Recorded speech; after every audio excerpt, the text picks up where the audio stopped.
Today, I have a couple cool things I want to show you. First and foremost, if you're watching my channel, you know that the 2022 refresh Chevy Silverado and GMC Sierras are going to have different screens, and especially it's going to have a different screen in front of the driver. And I'm going to show you firsthand today what that's like and how to actually use it a little bit.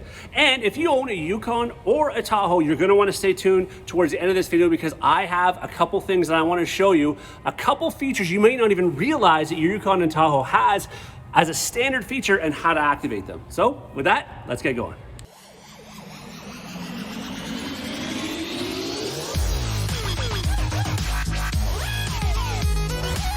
All right, so it is closing time here at the dealership. I'm the last one here, so I was just kind of ensuring everything was safe, locked up, and so on. But what I want to show you is actually on a vehicle outside. And as I mentioned off the top of the video, I'm going to show you what the new screen in front of the driver is going to look like and how it's going to operate in regards to the new refreshed truck. So if you're thinking about getting one, you might want to watch this and just to get a feel and a sense as to how cool this new screen in front of the driver is. Not to mention, like I say, if you own a Yukon or a Tahoe, I want to show you something because, again, what I'm using for this example today is that vehicle right there. That is a 2022 GMC Yukon XL SLE. Pardon me, I can't talk today as I'm walking apparently. So this vehicle here, by the way, I like this. Sault Ste. Marie, Canada. It is November, what is it today? Oh, my activity truck. Anyways, it is November 14th today, 15th today, whatever it is. Anyways, and it's snowing. So, but let's head on inside here and I want to show you something. Now, cool. Check this out first of all. Check out the cool screen startup we've got going on here. Right? That's pretty cool. I also want to show you something in regard to this screen here too, because we have, even though this looks the same, it is different in terms of the actual screen itself. But let's get this started. And actually, before I get this started, I want to show you one other thing too. When I hit the start button, I'm going to try and put this in drive and watch what happens. So just put that start. Let's put this in drive. See what that says right there? Oop, maybe.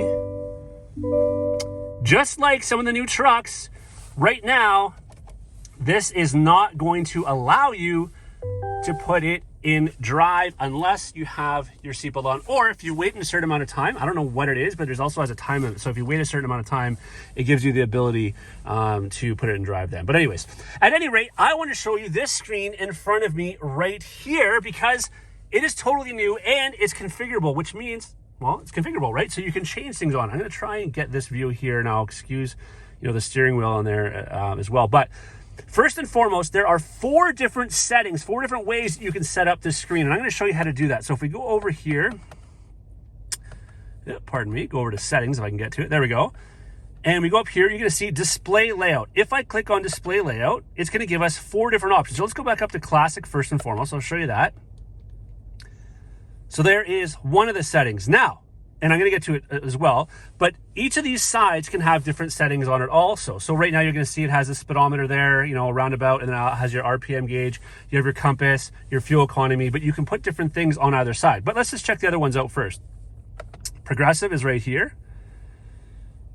See how it's got a different look? So it's kind of, a little more different design on the outside there. We go next to digital. I think that's what we started on. Yeah, that is. There's your digital display there. And then if we go back down to clean, it is very basic and you can make it as clean as possible. So it could just be, honestly, like just your speedometer if that's really all you wanted. It's pretty cool. Now, again, let's go back up to, let's say, progressive for a second. And what you can do is you can actually change, let's click over here, what is on the left side display. So let's say I want my, I want my tire pressure up on this side. And on the other side, I want, let's go, we gotta go back here. The other side, the right side, I want, I want my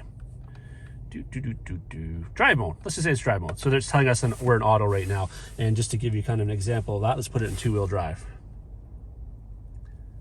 Okay, and it also tells us the mode. So obviously we're in normal mode, but let's say we wanna go to sport mode. So we're gonna know right here what mode we're in at all times if you want it set up that way. But again, the whole point is it's configurable. And actually, I don't know if you saw, but if you go back here, you can actually even change the lower gauges and you can have different information or different sizing, I should say, I think, isn't it? Sorry, the most amount. All right. This is actually the first time I'm sitting in this vehicle other than just when I started it up, just to see what it was like.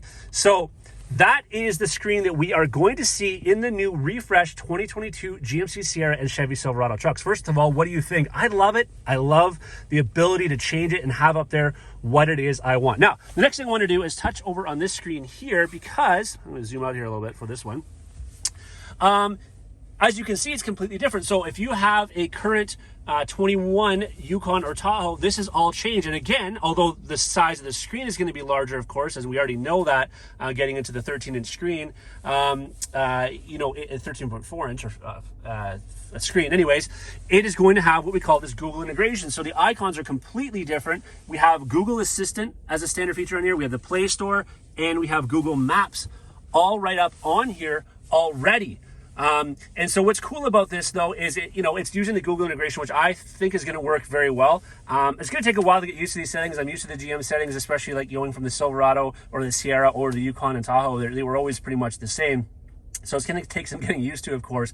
But the point is, they've changed it. And just so you know, and I don't know if you can see down here, but you still get Apple CarPlay and Android Auto. So if you're an Apple user, this is not replacing that. This is just Google buttons in place of what we had for the normal GM icons in the past. You are still going to have access to your Apple CarPlay and Android Auto down there. So do not worry about that. All right, so as I had talked about off the top, I do want to show you, though, two cool things that you may not know that your 2021, or if you already have a 2022 GMC Yukon or Chevy Tahoe comes with standard. It's hard to tell that you even have it. It's not really advertised much, unfortunately, but they're two amazing features that I use all the time, or I should say my wife uses all the time in her Tahoe. Number one is it comes with the auto high beams. I'm going to tell you how to turn that on. It also comes automatically with the rain sense wipers. So those two features are standard. Doesn't matter if you have an LS trim level or an SLE trim level all the way up to the Denali in the high country, it's going to be a standard feature. So let's have a look and show you how that works. All right, so the auto high beams, again, there's nowhere that really tells you, nowhere on here, of course, or nowhere down where your lights are that even tells you have the auto high beams. Now, if you get a Chevy Equinox or a GMC Terrain, there actually oftentimes is a button here with an A on it that allows you to know that you have it, and basically just it's a button, so you know how to turn it on. In this case, there's something you have to do, and basically you have to push this away from you twice, more or less to, engage. And look what just came up there. I don't know if you saw that. I'm going to take it off again, but see that little A right there? I'm going to take it off here. Oops, sorry, wrong way. See, it's off. So now that means that my high beams are going to come on and off only when I turn them on or off. But when I have the auto high beams on and telebeam, see, there it is again. So there it is. So that means that when I'm driving, and I love it, and I'm in a lit up area, of course, my normal, driving lights are on. But my headlights, I should say, of course, at nighttime. But if I'm, off the beaten path, it is dark, even in, smaller neighborhoods where there's not a lot of lights, my high beams will automatically come on. As soon as it picks up, lights like this, or a headlight coming my way, or even a tail light, which is amazing, and at a good distance, it'll flick them off. So I never have to forget, which I oftentimes do, about that. Now, as far as the rain sense wipers, I'm going to show you that as well. Again, you wouldn't even necessarily know you have rain sense wipers by looking at this. If you just turn this once, just one up, obviously you saw that, I don't know if you saw or you heard, but the wipers just went on. Now, if it starts to rain or it starts to snow, as soon as it senses it, it knows to turn the wipers on automatically, and it'll speed them up or slow them down accordingly to make sure that windshield is clean. Right now, that will not come on. So see, it's snowing a little bit, but it's not really getting too wet on the windshield. But as long as the windshield's not getting wet and I leave it just on that first setting, it's not a timer. It is not going to come on at all unless it actually snows or rains on the windshield, and the windshield and the rain sense wipers know they need to work. All right, so that's my tips for today. I wanted to show you that screen. I hope if anybody didn't know that you had those features in your vehicle, that now you know, you can put them to good use. As always, I want to thank you so much for watching. Stay tuned for more awesome tip videos like this and news videos on those new Chevy Silverado, GMC Sierras, Yukons, and Tahoes all coming your way. Thanks so much for watching, everybody. Take care.